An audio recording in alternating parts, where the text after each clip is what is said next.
가수 휘성이 10일 자택에서 숨진 채 발견됐습니다. 경찰과 소방당국 등에 따르면 휘성은 이날 오후 6시 29분쯤 서울 광진구 소재 한 아파트에서 쓰러진 채 발견됐습니다. 소방당국은 휘성의 가족으로부터 신고를 받고 현장에 출동했습니다. 경찰 및 소방은 발견 당시 상황에 비춰봤을 때 사망한 지 상당 시간이 흐른 뒤 발견된 것으로 보고 구체적인 사망 원인 등을 조사하고 있습니다. 약물을 과다 투약했거나 스스로 목숨을 끊었을 가능성 등도 열어두고 조사를 하고 있습니다. 경찰은 현재까지 외부 침입 흔적 등 범죄 혐의점은 확인되지 않았다며 유서 여부와 구체적인 사망 경위 등은 수사 중이라고 말했습니다. 휘성은 오는 15일 대구 엑스코 오디토리움에서 가수 KCM과 합동 콘서트 더 스토리를 열기로 예정돼 있던 것으로 알려져 주변에 안타까움을 더했습니다. 그는 지난 6일 자신의 소셜네트워크 서비스에 다이어트 끝 3월 15일에 봐요 라는 말과 함께 사진을 올렸습니다. 오는 15일 콘서트 등 팬들과의 만남을 예고했던 그가 갑작스럽게 숨지자 연예계 동료들도 비통함을 감추지 못하고 있습니다. 래퍼 산이는 인스타그램에 영면하소서 형이라는 글을 올렸고 방송인 하리수는 휘성의 사진과 함께 삼가 고인의 명복을 빕니다 라고 썼습니다. 후배 래퍼 창모도 멋진 음악들로 제 인생에 큰 영향을 주셔서 감사하다. 고인의 명복을 빈다며 애도했습니다.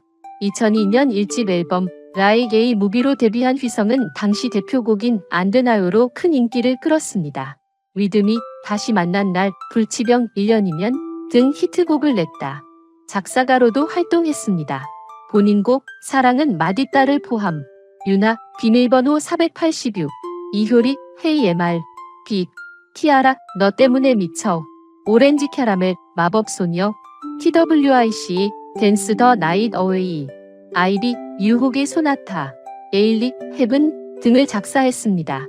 래퍼 팔로알토는 인스타그램 스토리에 휘성의 1집 앨범 Like a Movie를 올리고 휘성은 데뷔 전부터 R&B 좋아하는 사람들 사이에서 기대주였다며 첫 앨범 나오고 첫 콘서트도 보러 갔을 정도로 20대 때 추억이 많은 가수인데 충격적이고 안타깝다고 했습니다. 그러면서 제 젊은 시절 좋은 추억들의 음악으로 함께 해주셔서 감사했다고 덧붙였습니다. 2017년엔 독립 레이블 리얼 슬로우 컴퍼니를 설립했습니다. 활발히 활동하던 중 회사를 총괄해온 매니저가 갑작스레 세상을 떠나 큰 충격에 휩싸이기도 했습니다. 이후 휘성은 향정신성 수면마 취재인 프로포폴을 투약한 혐의로 기소돼 2021년 항소심에서 징역 1년의 집행유예 2년형을 확정받았습니다. 2019년 9에서 11월 12차례에 걸쳐 프로포폴 3,910을 650만 원에 매수해 11차례에 걸쳐 3,690을 투약한 혐의를 받았습니다. 휘성은 2020년 3월과 4월 송파구, 광진구에서 수면 유도 마취제인 에토미데이트를 맞고 쓰러진 채 발견된 바 있습니다. 에토미데이트는 프로포폴과 비슷한 효능의 약품으로 알려졌지만 그동안 프로포폴과 달리 마약으로 분류되지 않았습니다. 식품의약품안전처는 지난달 28일 에토미데이트 등 7종 물질을 마약 또는 향정신성의약품으로 신규 지정하는 내용을 담은 마약류 관리에 관한 법률 시행령 개정안을 입법 예고했습니다. 휘성 소속사 타조엔터테인먼트는 갑작스러운 비보에 유가족을 비롯한 타조엔터테인먼트 동료 아티스트 및 임직원 모두 비통한 심정으로 고인을 애도하고 있다며 휘성이 편안히 쉴 수 있도록 고인의 명복을 빌어주시기 바란다고 공식 입장을 밝혔습니다. 휘성은 자신의 어린 시절이 경제적으로 여유롭지 못했다는 사실을 솔직히 털어놓은 적이 있습니다. 그는 자서전을 통해 자신과 동생이 가난한 환경에서 성장했음을 고백하며 주변 사람들이 휴대전화를 사용할 때 자신은 삐삐를 빌려 써야만 했던 에피소드를 이야기하기도 했습니다. 더불어 그 당시 13만 원이던 음악 학원비를 부모님께 부담을 드릴지 말지 깊이 고민하다가 결국 용기를 내어 부탁했던 사연도 공개했는데요. 이러한 이야기들은 휘성이 어려운 환경 속에서도 꿈을 향해 나아갔던 열정을 엿보게 합니다. 그가 연예계에 발을 들이게 된 계기는 중학교 시절 댄스팀에 합류하면서부터였습니다.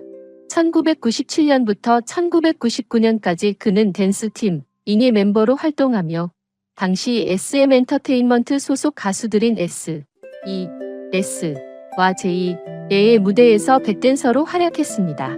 이후 그는 DR 뮤직에서 데뷔한 4인조 그룹 A4의 멤버로 잠시 활동하기도 했습니다. 당시 녹음된 노래를 들어보면 지금과는 사뭇 다른 높고 맑은 목소리를 들을 수 있습니다. 하지만 본인도 인정하듯 그 당시 그의 노래 실력은 특출나지는 않았다고 합니다. 그는 용서해줄래라는 곡으로 활동했지만 큰 인기를 끌지는 못했습니다. 이 곡은 대부분이 랩 파트로 이루어져 있어 그의 가창력을 제대로 드러내기에는 한계가 있었죠. 결국 1집 활동을 마친 후 그는 그룹을 떠나게 되었고 이후 개인적으로도 방황의 시간을 겪었다고 전해집니다. 이 시절을 그는 스스로 흑역사로 꼽으며 결코 쉽지 않았던 시기였다고 회고하기도 했습니다. 하지만 당시에 가수 경험을 계기로 휘성 씨는 박효신, 환희와 같은 아현직업학교 음악반에 입학하게 되었습니다. 그러나 주변 친구들이 하나같이 뛰어난 실력을 가진 것에 비해 자신은 그렇지 못하다는 생각에 부끄러움을 많이 느꼈다고 털어놓았습니다. 그는 노래 실력을 갈고 닦기 위해 매일 밤 산속으로 들어가 열심히 연습을 했습니다. 그러나 며칠이 지나자 뜻밖에도 경찰이 출동하는 사태가 벌어졌습니다. 산에서 누군가 본드를 하며 소리를 지른다는 신고가 들어와 경찰이 출동한 탓에 결국 그는 연습 장소를 옮길 수밖에 없었죠. 이후 그는 6개월 동안 하수도 관리시설에서 하루 8시간씩 꾸준히 연습하며 가창력을 키웠고 이렇게 해서 데뷔 당시의 실력을 갖추게 되었다고 합니다. 그 후 그는 나우누리의 흑인 음악 동호회 SNP에서 활동하며 버벌진트, 4WD, 데프콘, 퀴타입, 정인 등 당시 활약하던 음악인들과 교류하며 음악적 역량을 확장해 나갔습니다. 특히 이 시기에는 흑인 보컬 그룹 드루 힐의 멤버 시스코를 동경해 휘스코라는 닉네임을 사용하기도 했습니다. 한편 그는 메임라는 밴드에 합류하여 강변가요제에 출전하기도 했습니다. 그 무대에서 그는 심사위원으로 참석했던 이상우 씨의 눈길을 사로잡았고 이내 이상우 씨가 운영하는 기획사의 연습생으로 발탁되는 기회를 얻었습니다.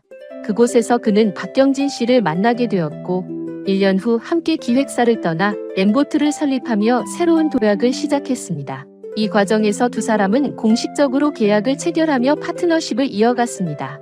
한편 학업적 측면에서 그는 선문대학교 신문방송학과에 입학했지만 중도의 학업을 포기했습니다. 이후 국제사이버대학교 경영정보학과에서 학사 학위를 취득했고 경희대학교 언론정보대학원에서 석사과정을 밟기도 했습니다. 흥미로운 점은 가수로 데뷔하기 전 그는 이미 장나라의 대표곡 중 하나인 4월 이야기에서 피처링을 맡으며 음악적 경험을 쌓았다는 것입니다. 또한 장나라의 1집 앨범에서 Make It Right 와 블루의 랩 파트를 담당했고 약속에서는 듀엣곡으로 함께 목소리를 내기도 했습니다. 당시 그는 본명인 최휘성으로 작사가로도 참여했으며 앨범 크레딧에 그의 이름이 명시되어 있습니다. 2002년 4월 휘성은 첫 정규 앨범 Like a Movie를 내놓으며 본격적으로 가요계에 데뷔했습니다. 그의 타이틀곡 안 되나요? 는 월드컵 열기로 뜨겁던 시절에도 대중의 강렬한 관심을 끌며 폭발적인 인기를 얻었죠. 이후 2집 이츠릴은 지상파 음악 프로그램에서 무려 6주 연속 1위를 차지하며 대중의 열렬한 사랑을 받았고 골든디스크 본상을 수상하며 휘성의 입지를 더욱 공고히 했습니다. 2004년 발매한 3집 포더 모먼트도 큰 성공을 거두며 그는 확실한 알비스타로 자리 잡게 되었습니다. 2005년에는 4집 러브를 발표한 후 휘성은 2006년 소속사를 떠나 오렌지쇼크로 이적했습니다. 그러나 이후 오렌지쇼크의 계열사인 PM제니스가 문을 닫으면서 그는 JK 김동욱과 M2M이 소속된 팝업 엔터테인먼트로 옮기게 되었습니다.